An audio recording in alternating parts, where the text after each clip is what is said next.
मताधिकार, मैं चुनूंगा अपनी सरकार।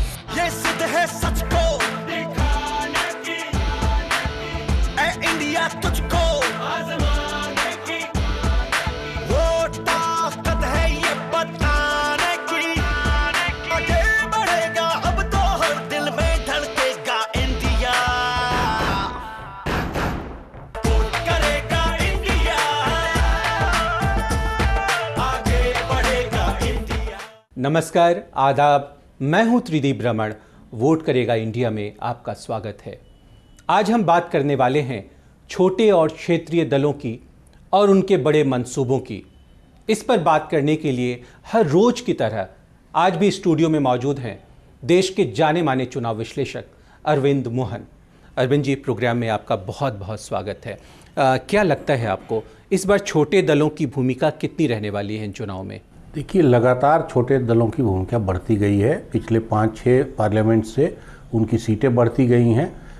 ये जो 15वीं लोकसभा है, ये पहली लोकसभा है जिसमें उनकी सीटें 3 कम हुई हैं, लेकिन उनका वोट प्रतिशत 2% उनका वोट बढ़ गया है। अरविंद जी, पिछले कुछ समय से, कुछ चुनाव से ऐसा देखने को मिल रहा है कि जो 2 राष्ट्रीय पार्टियां हैं वो 50% तक भी मत हासिल नहीं कर पाती हैं और छोटे दलों में मतों का विभाजन, उनकी हिस्सेदारी ज़्यादा बढ़ रही है। तो क्या क्षेत्रीय अस्मिता भारतीय राजनीति पर ज़्यादा हावी हो रही है? पहले कांग्रेस के बारे में माना जाता था कि वो एक रेनबो कोलिशन बनाती है, सारे जाति धर्म इलाके के लोग। हालांकि उस समय भी कांग्रेस में कई इलाके छूटे हुए थे, मध्य जातियाँ छूटी हुई थीं, लेकिन धीरे धीरे हम पाते हैं कि कांग्रेस भी और भी जहां इग्नोर शुरू से कर रही थी जिन इलाकों को, वैसी चीज़ें और ज़्यादा शामिल हुई। देश की दोनों मध्यमार्गी पार्टियों को अपने को बदलना पड़ेगा। अरविंद जी कहते हैं कि जो विविधताओं का संयोजन है, देश की विविधताओं का, उन्हें अपने अंदर लाना होगा। अरविंद मोहन से हमारी बातों का सिलसिला आगे भी जारी रहेगा, लेकिन सबसे पहले आपको ये बताना ज़रूरी समझते हैं कि आज के एपिसोड में आप क्या क्या देखने वाले हैं। हर दिन की तरह आज के प्रोग्राम की शुरुआत होगी चुनावी चटपट से। 12 वर्ष के बाद हरीश रावत के दिन तो फिर गए, लेकिन कुर्सी पर बैठते ही परीक्षा की घड़ी करीब आ गई। चुनाव आयोग में दाखिल होने वाली पार्टियों की लिस्ट साल दर साल बढ़ती जाती है और कांग्रेस, भाजपा जैसी राष्ट्रीय पार्टियों का जनाधार उसी रफ्तार में सिमटता जाता है। आज की हमारी स्पेशल स्टोरी छोटे और क्षेत्रीय दल, बड़े मंसूबे, इसी बात का खुलासा है। एक वोट से अटल बिहारी वाजपेयी की सरकार गिर गई थी। इस पर अपनी एक्सपर्ट राय देंगे पंजाब केसरी ग्रुप के मुख्य संपादक अश्वनी कुमार, इंडियन एक्सप्रेस के सीनियर जर्नलिस्ट प्रदीप कौशल और न्यूज ट्रस्ट ऑफ इंडिया की प्रबंध संपादक गीता सिंह। अरविंद मोहन इस पूरी बातचीत के दरमियान हमारे साथ लगातार स्टूडियो में बने रहेंगे। प्रोग्राम के सबसे आखिर में पेश करेंगे मौजूदा सियासी हालात पर तंज कसने वाले ताऊ को। हमारे छोरे ने 10 रूम का एक छोटा सा फ्लैट ले लिया तो पूरे मीडिया में खुजली मच रही से। पर सबसे पहले प्रस्तुत है चटपटी सियासी किस्सों का गुलदस्ता, चुनावी चटपट। नरेंद्र मोदी के सबसे विश्वस्त सिपहसालार अमित शाह से पिछले दिनों उनके एक पत्रकार मित्र ने बातों ही बातों में पूछ लिया कि अगर मई में नरेंद्र मोदी देश के प्रधानमंत्री बन जाते हैं तो केंद्र सरकार में वे कौन से मंत्रालय का जिम्मा संभालेंगे।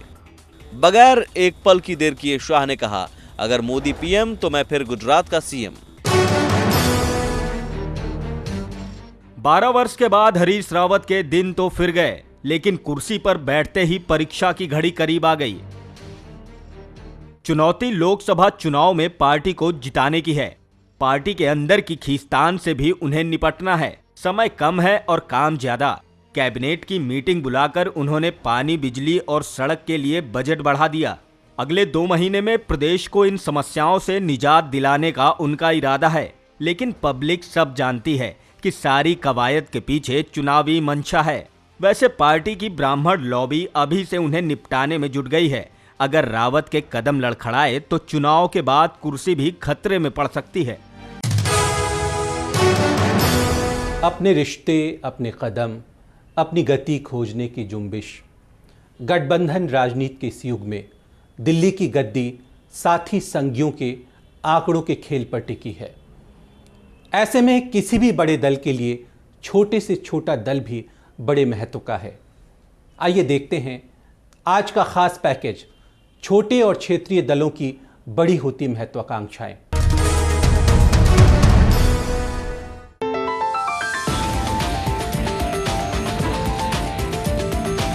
एक वोट से अटल बिहारी वाजपेयी की सरकार गिर गई थी। सरकार की तकदीर बदलने वाले उस जादुई वोट यानी संसद में एक सीट पाने का मंसूबा पालने वालों की संख्या 1000 के पार हो गई है। सत्ता की सौदेबाजी में माहिर क्षेत्रीय और छोटी पार्टियों की लिस्ट साल दर साल लंबी होती जा रही है। क्षेत्र हित को देश हित से ज्यादा जरूरी मानने और बताने वाली इन पार्टियों के मंसूबे दिल्ली की सरकार को अपनी मुट्ठी में बंद करने के हैं और इसके लिए क्षेत्र और जाति की जमीन जोतकर ये पार्टियां वोट की जोरदार खेती करती हैं। इस स्थिति में जब वो गठबंधन की सरकार बनेगी तो एक एक सीट, दो दो सीट वाले जो हैं उनकी तो औकात, उनकी जो कीमत वो तो आसमान छूने लगती है। कहीं ना कहीं लोगों के साथ कांग्रेस का जुड़ाव कम हुआ। उसी जगह को भरने के लिए क्षेत्रीय दल उभरे और उन्होंने अपनी पैठ बनाई। तो लोगों के साथ सीधा जुड़ाव जो है वो एक कारण है।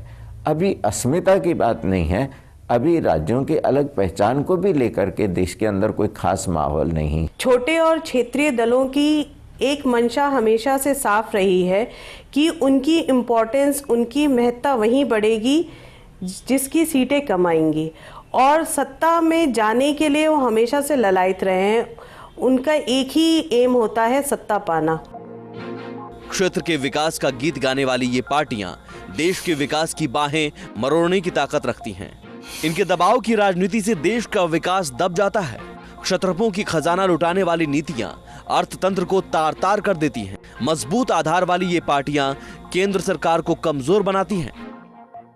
मेरी ये सोच है कि जो क्षेत्रीय दल के नेता होते हैं उनका विजन जो होता है ना, उनका एक सोचने का जो तरीका होता है ना, वो एक जगह के रुक जाता है, लिमिटेड होता है। भारतीय राजनीति में जितनी ज़्यादा इन छोटे दलों की घुसपैठ बढ़ी है या फिर ये एक कुकुर मुत्ते की तरह जितने ज़्यादा बने हैं, उससे एक बात तो सामने आई है कि हमारा देश छोटी छोटी जातियों में बहुत ज़्यादा बढ़ता जा रहा है, या हमारे देश को जातियों के आधार पर ज़्यादा बांटा जा रहा है, जो देश के विकास में एक सबसे बड़ा रोड़ा होता है। जो क्षेत्रीय दल हैं उनके नेता इस प्रयास में हैं कि चूंकि ये आंकड़ों का खेल रहेगा तो अपना अपना आंकड़ा मजबूत किया जाए। अब वो जब बाद में आंकड़े गिने जाएंगे तब दोबारा से सब लोग अपना मार्केट फोर्सेस जो हैं वो चलेंगी। किसके पास कितना माल है उसकी उतनी पूछ होगी। फिलहाल वक्त है एक छोटे से ब्रेक का। वोट करेगा इंडिया में सच दिखाने की जिद बनी रहेगी। आप बने रहिए हमारे साथ, हम लौट कर आते हैं पल दो पल में। बीजेपी को भी सरकार बनानी है तो उसको भी गठबंधन करना पड़ेगा, और अगर थर्ड फ्रंट की सरकार बनेगी तो वो तो बनेगी ही गठबंधन की सरकार।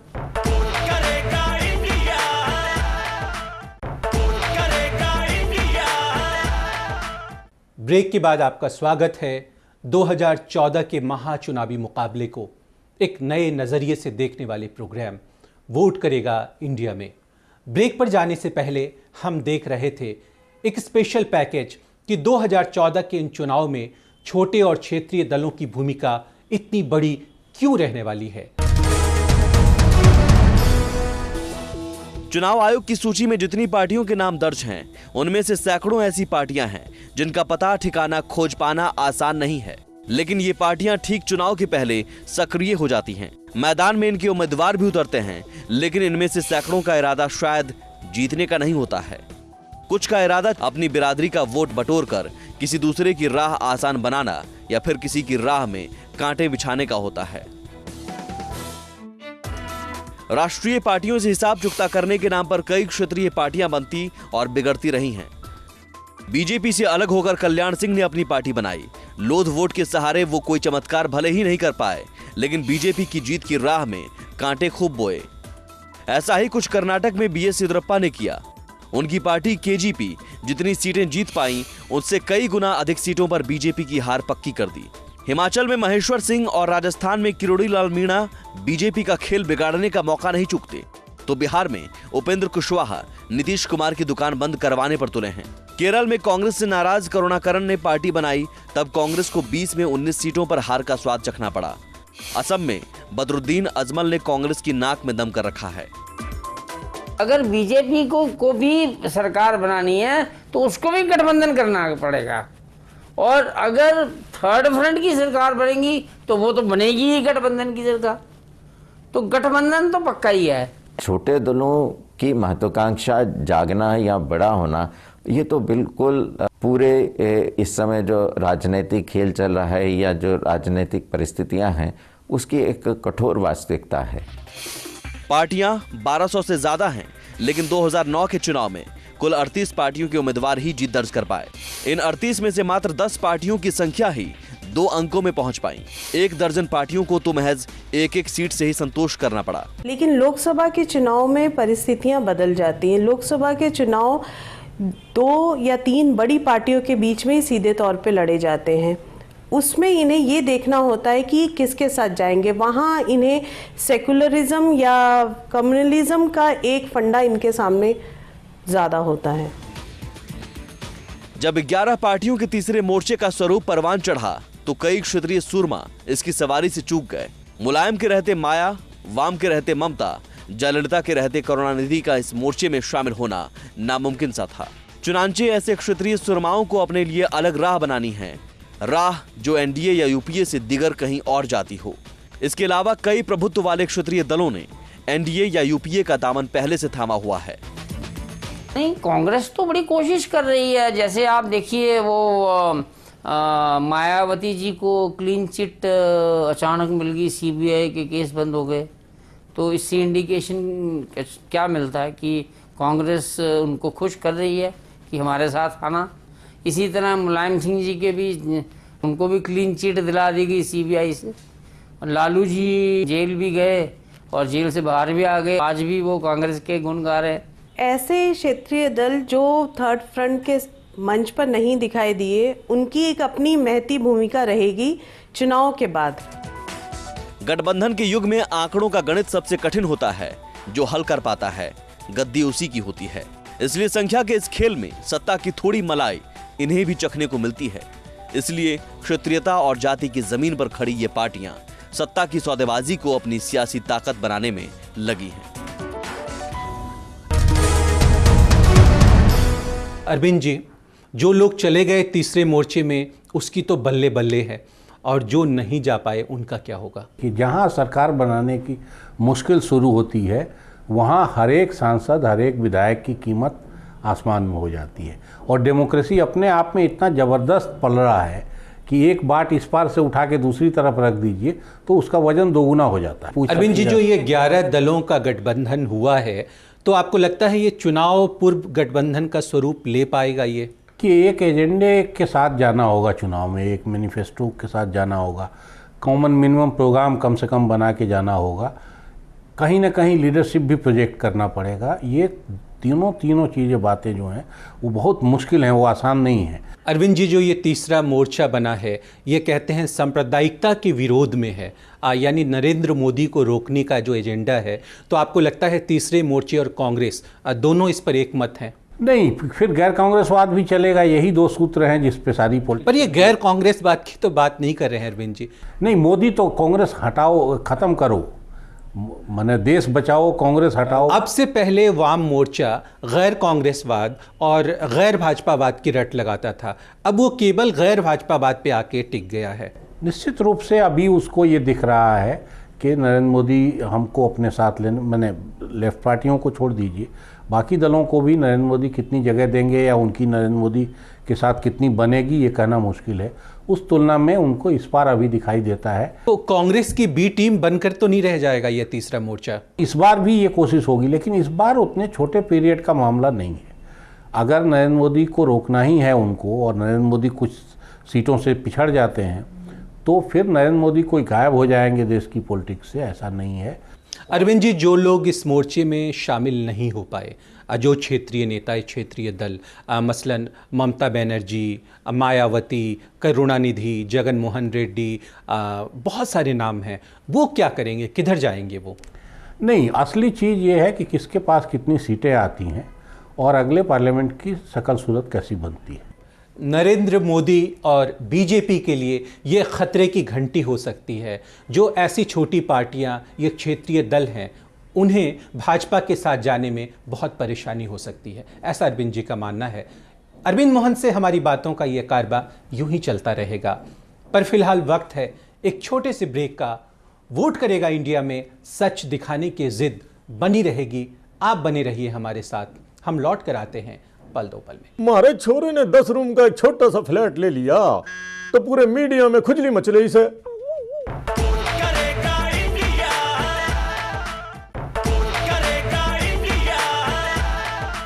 ब्रेक के बाद आपका एक बार फिर से स्वागत है 2014 के चुनावी महासंग्राम को एक नए नजरिए से दिखाने वाले प्रोग्राम वोट करेगा इंडिया में। ब्रेक पर जाने से पहले हम अपने साथी चुनाव विशेषज्ञ अरविंद मोहन से यह समझने की कोशिश कर रहे थे कि इस दफे के चुनाव में छोटे और क्षेत्रीय दलों की भूमिकाएं कितनी अहम रहने वाली है।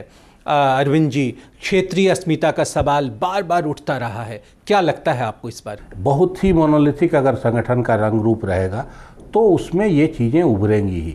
अभी नरेंद्र मोदी बहुत तेज़ी से उभरे हैं और बहुत तेज़ी से चल रहे हैं, बहुत सावधानी, लेकिन अभी भी मुझे लगता है कि वो जो गुजरात पे इतना ज़्यादा जोर दिए जा रहे हैं, उनके विज्ञापन, उनका गुजराती स्वाभिमान, ये मुल्क के बाकी इलाकों के लिए भारी पड़ेगा। 2 लाइन का बयान दे। अरविंद जी, आपको लगता है कि टीआरएस या जगन मोहन रेड्डी का यूं उभरना क्षेत्रीय अस्मिता की मजबूरी है? एक जगह का मामला नहीं है। जब तक आप उस इलाके की चीज़ों को पूरे सम्मान के साथ आप मुख्य धारा में जगह नहीं देंगे, उन लीडर्स को जगह नहीं देंगे, रिसोर्सेज के बंटवारे में नहीं देंगे, सम्मान नहीं देंगे, सबसे ज़्यादा तो सम्मान की बात है, तब तक ये चीज़ें बनी रहेंगी, ये आसानी से ख़त्म नहीं होने वाली। अरविंद जी, क्षेत्रीय और छोटे दल जो जितने हैं उस पर कांग्रेस और भाजपा दोनों ही डोरे डाल रहे हैं, तो आपको क्या लगता है भाजपा पिछड़ रही है इस मामले में? चुनावी लड़ाई में भाजपा को कुछ बढ़त दिख रही है, तो इस मामले में कम से कम भाजपा कांग्रेस से पीछे है, क्योंकि कांग्रेस के लिए ये ज़्यादा आसान है कि वो ऐसे दलों को साथ ले। अभी भी उसके गठबंधन में काफ़ी सारे लोग हैं। अगर हम कांग्रेस की बात करें तो AIUDF के जो बदरुद्दीन अजमल हैं, उसको कांग्रेस 3 सीटें ऑफर कर रही थी गठबंधन के लिए असम में, पर अजमल कहते हैं वो असम की 14 सीटों पर अपने उम्मीदवार उतारेगी, वो कांग्रेस से गठबंधन को तैयार नहीं है। इसी तरह टीआरएस का विलय कांग्रेस चाहती थी, पर टीआरएस इसके लिए एक मुंह मांगी कीमत मांग रही थी। चाहे असम का मामला हो, चाहे आंध्र का मामला हो, ये चीज़ें बहुत छोटी नहीं हैं कि आप 2 सीट 4 सीट एक मिनिस्ट्री या कोई पैसा अंडर हैंड डील करके भी निपटा लें। गठबंधन सम्मान के साथ होना चाहिए, स्थितियों को देख के होना चाहिए। अरविंद जी, आपने इशारों में इस बात का संकेत दिया कि इस बार चूंकि हंग पार्लियामेंट के आसार बन रहे हैं, तो ऐसे में छोटे और क्षेत्रीय दलों का महत्व बहुत बढ़ने वाला है, तो ऐसा तो नहीं है कि उनसे खरीद फरोख्त की आसानी रहेगी? नहीं, छोटे दलों की पॉलिटिक्स में ये शामिल है। अगर 5 MP वाला, 2 MP वाला दल कोई उभर के आता है तो उसको मैनेज करना ज़्यादा आसान है। अरविंद जी, जो छोटे छोटे दल हैं, मसलन अपना दल, पीस पार्टी, महान दल, जो ऐसे बहुत सारे दल उभर कर आए, इस चुनाव में उनकी क्या स्थिति रहने वाली है? देखिए, आमतौर पे ऐसी पार्टियों को लोकसभा में थोड़ा कम उनकी थोड़ी मुश्किल ज़्यादा होती है। राज्य की पॉलिटिक्स में ज़्यादा उनकी पूछ होती है। हाथ बेशक मिलाएं हर सियासतदान से आप, लेकिन उसके बाद अपनी उंगलियां गिन लीजिए। सियासत और उजला पैरहन एक साथ है नामुमकिन, वहां तक जाने वाले रास्ते दलदल के होते हैं। अब हम प्रोग्राम के आखिरी लम्हों तक आ पहुंचे हैं। अब वक्त है बात खरी कहने वाले ताऊ को पेश करने की। आप लोग देख रहे हो प्रोग्राम वोट करेगा इंडिया और चोट करेगा ताऊ। भाई, किसी ने ईब तक 10 जनपद दिखाने की हिम्मत तो कतई ना दिखाई है कि 10 जनपद में कितने कमरे हैं, कितनी चम्मच है, कितने कटोरे हैं, कितने बेडरूम्स हैं। हमारे छोरे ने 10 रूम का एक छोटा सा फ्लैट ले लिया तो पूरे मीडिया में खुजली मच रही से। गृह प्रवेश से पहले मीडिया प्रवेश हो लिया से। अरे छोरे ने घर ही छोड़ दिया। उसकी लुगाई ने बोलिया था, छोरे जब सिल्ला की कुर्सी छीनन में शर्म ना आई तो उसका घर छीनन में किस बात की शर्म। तब बात छोरे की समझ में ना आई, ई बिंगे उंगे भटक रिया से कति ठिकाना ना मिलिया तो रेल भवन के सामने जमीन पर बिस्तर लगा दिया। तो यो बात भी कुछ लोगों ने हजम ना हुई, सब पाछे लग लिए। अरे यो सोने की जगह ठीक ना से, अरे वो जगह सोने की ठीक ना से। एक बताओ भाई, पूरी दिल्ली में सैकड़ों लोग सड़क पर सोए से कि नहीं, तो देश और संविधान को कोई खतरा ना से। एक मारा छोरा सोया तो हंगामा होने लग रहा है। एक मुर्गी ने बाज से शादी कर ली भाई। अब शादी के बाद एक मुर्गे ने मुर्गी से कही, अरे हम के मर गए थे जो तूने इस बात से शादी कर ली। मुर्गी बोली, शादी तो मैं तुमसे ही करना चाहूं थी, पर क्या करूं, पिताजी की जिद थी कि लड़का एयरफोर्स में होना चाहिए। आज के लिए बस इतना ही। आपको हमारा ये प्रोग्राम पसंद आया हो तो लिखें या फ़ोन करें। आपके सुझावों का स्वागत है।